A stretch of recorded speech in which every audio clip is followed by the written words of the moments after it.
வணக்கம் நண்பர்களே. இன்று நாம் பார்க்க போகும் வரலாற்று பெரும் சாதனை கரிகாலன் கட்டிய கல்லணை.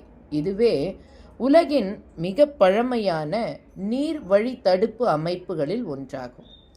கரிகால சோழர் ராஜ்யத்தின் புகழ்பெற்ற தலைவனாக தனது வியூகங்களும் காவல் மற்றும் பாசன திட்டங்கள் மூலமும் தமிழர் வரலாற்றில் பெரும் பங்கு வகிக்கிறார். கரிகாலன் கட்டிய கல்லணை தேன் நீரை பாசனத்திற்காக தடுக்கும் உலக புகழ் பெற்ற கட்டிடம். இது 2000 ஆண்டுகளுக்கும் மேலாக நிலைத்திருக்கும் ஒரு அற்புதம். அந்த காலத்தில் இத்தகைய பெரிய அமைப்பை கட்டுவது மிகப்பெரிய சவால்.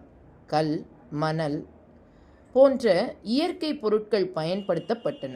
தொழில்நுட்பம் அற்புதமானது.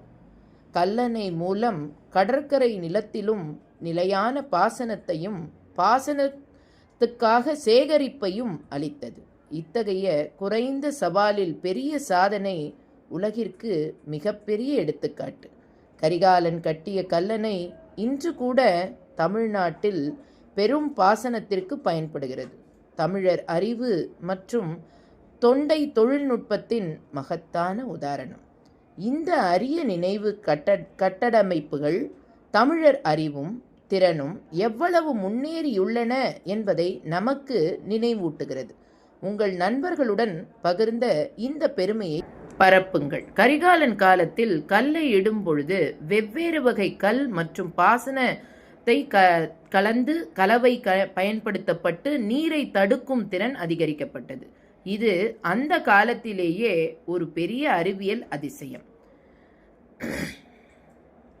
கல்லணை கட்டும் பொழுது சோழர்கள் இராணுவம் பாதுகாப்பு செய்தது. எதிரிகளின் தாக்குதலால் நதியை தடுப்பதை தடுக்கும் முயற்சி அதே சமயம் நடைபெற்றது.